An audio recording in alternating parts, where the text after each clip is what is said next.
no, hindi po siya mag-gear shift kasi mali po yung pagkakasalpak mga idol, no. Ang tamang salpak dyan, mapapansin nyo itong mga maliliit na ito, tapos yung itong mga maliliit na yan ay naka. Yung kamusta po sa inyong lahat mga idol, no? For today's video ay mag-assemble po tayo ngayon ng transmission po sa lahat po ng mga XRM 110, XRM or mga C100, Wave 100, 110. Ayan, ibubuhin po natin step by step yung transmission, no? Ayan. So, paano nga ba to assemble yung transmission na ito? Step by step tuturo ko yan sa inyo sa video na ito. Bali, isang buong makina ito mga idol na gagawin natin. Sa today's video, transmission muna yung bubuhin natin kung paano ito assemblein mga idol. So, umpisahan na natin to. Okay, mag-umpisa po tayo dito mga idol sa kanyang output shop, no? Kung mapapansin nyo itong kanyang output shop, mga idol, hindi ko na po tinanggal yung itong isang gear na ito, no? Yung unang ilalagay natin dyan, yung washer. Ayan. May washer dito sa ilalim, pagkatapos yung kanyang circlip o yung lock.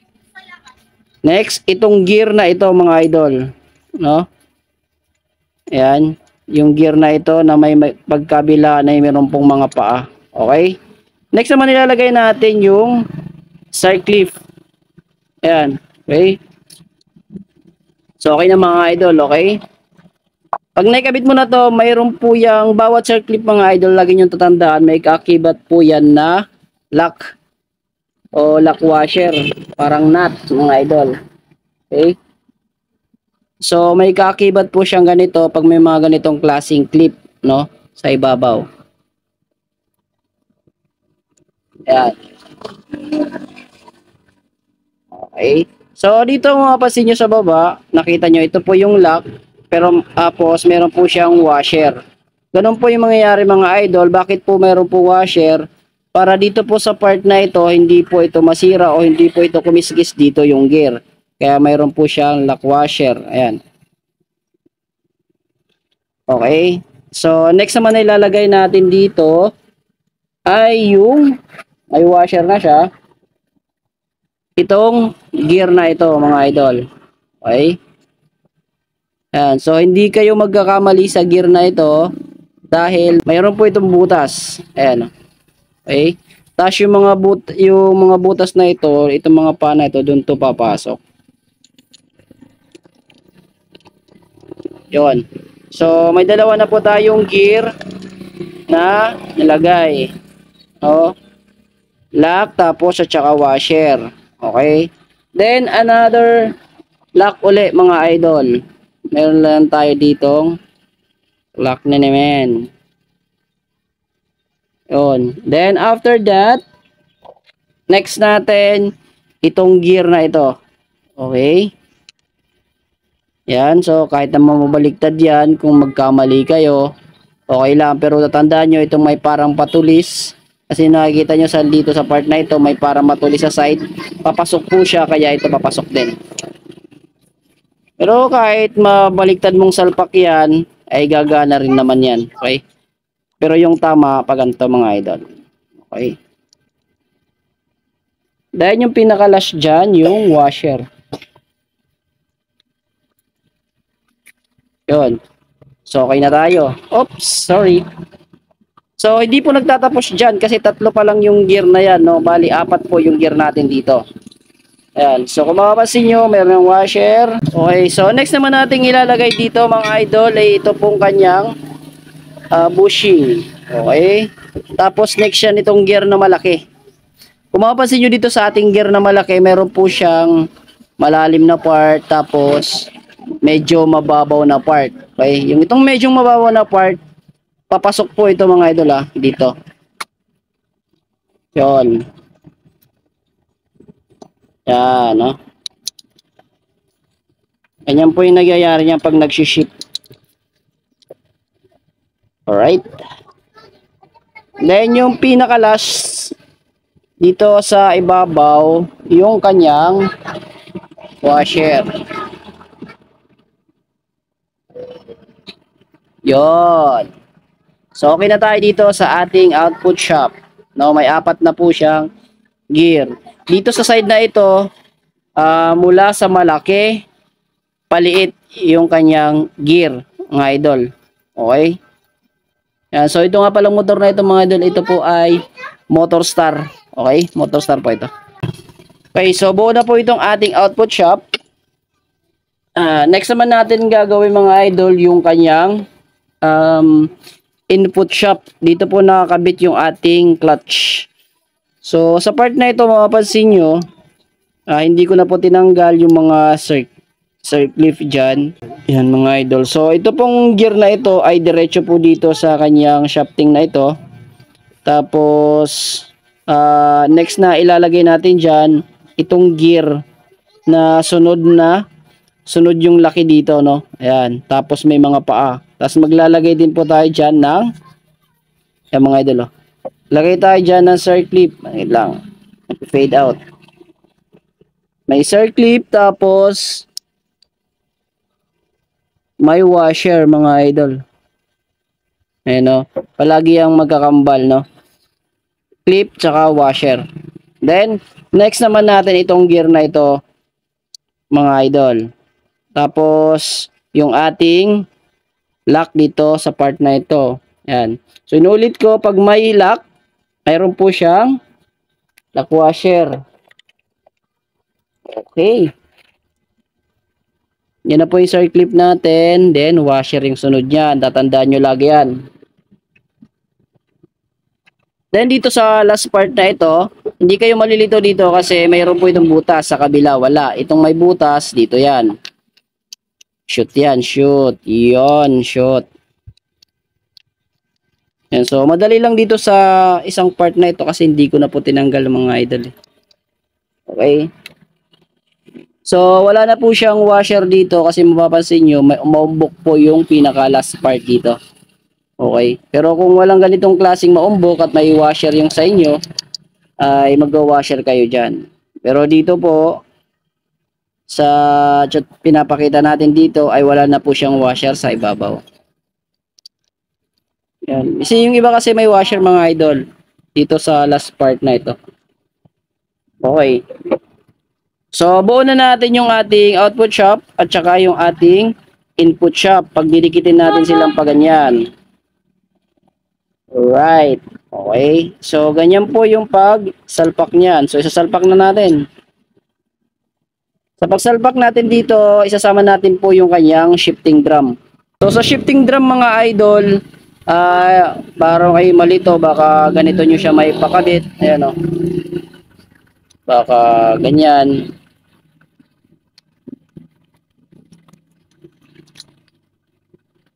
Yun, papasok po yan, mga idol, oh. Sasalpak po yan, pero hindi po siya mag-shift ng maayos.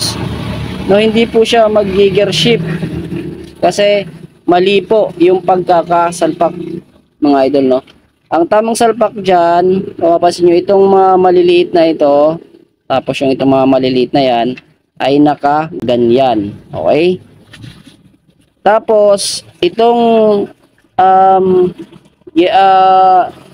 gear indicator, mga idol, nakatutok po ito doon sa butas na yon.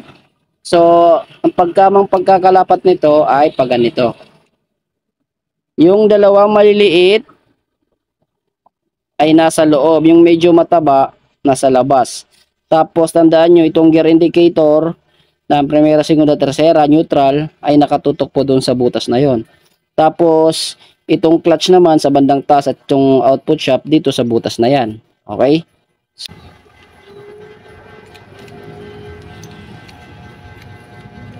Yan. So, buo na siya natin.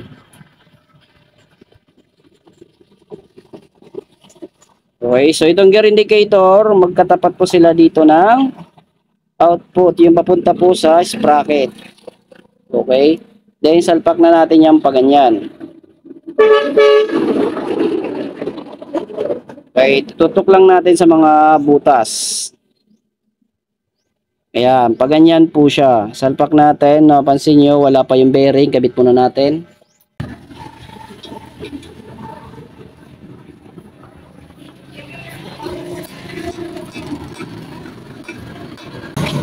Yun, so naikabit na po natin yung bearing. Lagyan natin ng konting langis, mga idol.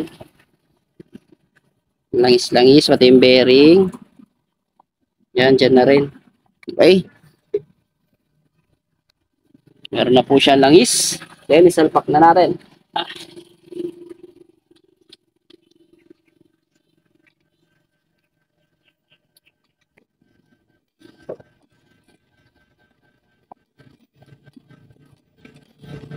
Yun. Pasok na pasok.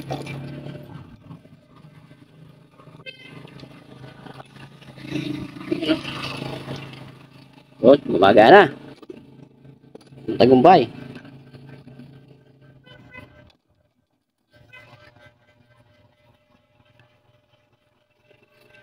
So, lagyan natin ng langis.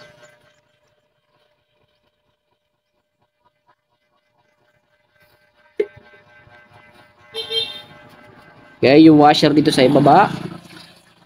Tapos next natin ilalagay dyan yung kanyang kicker. No, sa kicker mga idol, naka-assemble na to, hindi ko na pinag-iwalay. May video naman tayo kung paano ito buuhin mga idol. Ayan. So mapapansin nyo mga idol, meron po siyang parang flat dito. Ayan. Ilalapat lang natin dito yung kicker. And so dito sa ilalim na ito, wala po siyang washer na dyan mga idol, kasi itong kanyang kicker ay maumbok na po yung dulo. Yan. So ito mga idol, kung maalala nyo. So kung mapapansin nyo mga idol, meron po siyang parang itong port na ito dito. Maumbok na yan. Sasabit yan dito mga idol. No? Igaganyan nyo yan. Pag maglalagay na po tayo ng spring. Okay? Para free wheel po siya sa baba. Ayan o. Yun. Kasi pag kinikickstart natin, gumaganyan. Tapos yung spring bumabalik doon sa taas. Okay? So share ko lang. So papakita ko kasi rin yung mamaya. Ayan. Ilalapat natin yan ng ganyan. Tapos pag maglalagay na tayo ng spring, ay sa ating next video, tuturo ko sa inyo yan. Ay pag magkikick tayo, bababa yan. Tapos bumabalik yan dito sa taas, sa pwesto niya, dahil sa return spring, no? Para mag free wheel. Kasi pag mabalik yan sa baba, ay ganun ang mangyayari. Tutunog yung makina, no? Yan, tutunog. Pag mali yung salpak ng spring. Okay, so ituturo ko yan sa ating next video mga idol, okay? So dito, focus po tayo kung paano ito buuhin. Ayan. Then okay na po tayo dyan. Okay na tayo sa kicker. Ayan. Meron na po tayong kicker. Then, wag natin kalimutan yung washer dito mga idol nga pala. Baka makalimutan na. May washer yan dyan. Okay? Tapos next dyan yung connecting rod mga idol. Yun. So, para makumpleto na yung setup dito. Itong motor nga pala mga idol, ito ay Motorstar po ito na 125. Yun, ilapat natin na maayos. Yun. So, okay na po siya. Next na natin yung kanyang gasket. Okay. Gasket time. Yan mga idol, no? Ito nga pala, para makita nyo, nalapat na lapat po ang iyong connecting. Mga idol, ay tignan nyo po dito kung nasa gilid po siya, no? Kung kalahati ay lubog ng ating connecting rod at yung kalahati ay litaw. Okay? Yon. So, next natin, bago magkalimutan, wag nating kakalimutan yung mga dowels. Dowels, dalawa po yung dowel na yan mga idol. Yon. Tapos, yung ating gasket. Yon. Done na sa gasket. Maglagay tayo ng konting oil. Pampadalonot.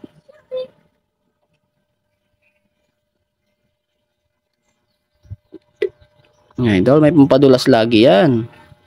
Para madudulas. Okay? Then yung ating cover. So sa kabila mga idol, may bearing po siya, dalawa. Lalapat na lang naman natin ito, ipapasok natin. Then, sasalpak na natin. Tinanggal ko rin po kasi yung mga bearing kasi para malinisan. At makita kung may problema. So, goods naman. No problem. Yan, so nalapat na po natin yung dalawang bearing at isasalpak na natin to.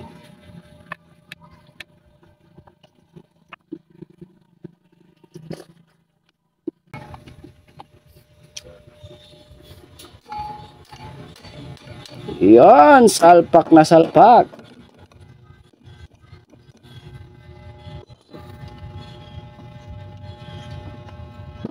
Okay na mga idol.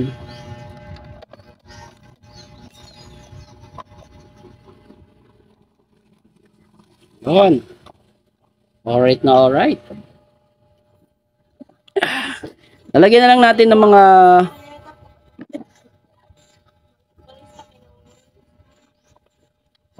yun, so ilalagay na lang natin yung kanyang mga tornilyo dito sa kabila. At tapos na po tayo sa part na ito. Okay.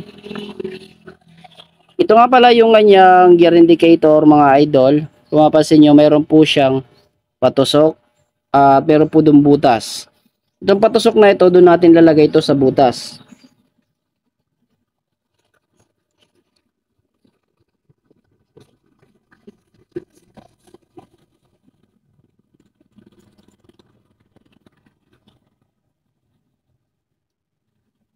Ayan, pasok. Then, next natin yung allen. So, after ng allen, maigpitan natin, nalagay natin to kanyang indicators na switch, tapos ilalak natin yan. Okay? Okay. So, yung mga idol, no, so hanggang dito lang muna yung video natin, no. Sana sa ginawa nating pagbubuo ng transmission ay may nakuha kayong tips at kaalaman. So, abangan nyo na lang po yung part 2 nito. Bubuhin naman natin yung kabilang clutch side, no. Kasi ito po ay mayroon po itong clutch mga idol, no. Yo, so ito po ay primary clutch mga idol, no. Wala po siyang secondary. Kaya papakita ko sa inyo kung paano ito buuhin. No, kung mapapansin nyo, mayroon po itong clutch at saka yung kanyang clutch housing mga ouching mga idol ito. Ayan. So, kulang-kulang lilinisin natin. Papakita ko rin sa inyo kung paano magbuo ng ganitong klaseng clutch housing, no, paano magkabit ng lining. Okay? Yun. So, abangan nyo na lang po yung part 2 ng video na ito at kung ano pa yung mga gawa nating video sa makina na ito hanggang sa ito ay mapaandar natin to. Okay? So, yung makina, yung chassis niya mga idol nandun sa labas. Ayun, mapapansin nyo. Ayun, no, walang makina. Doon yung nakasalpak. Tapos, update ko po kayo kung maalala nyo, may binuo po tayo, may binuksan po tayong makina. Ayan, no. Yung basag-basag po yung mga gear. Buo na po siya mga idol. Maandar na po. Tapos yung Rosy Gala. Ayun, madilim. Okay na rin po yung gala na yan. Alright. So inuulit ko, dito lang muna yung video natin mga idol. Ayan, so sana nagustuhan nyo yung ating ginawang video at kung nagustuhan nyo naman ay baka pwede makinis ng subscribe dyan. Pahit na rin ang ating notification bell. Para lagi tayong updated every upload natin dito sa ating page na ito mga idol o sa ating YouTube channel. Alright, so dito lang muna tayo. Peace out muna mga tropa. Bye-bye. Maraming salamat po. Ingat.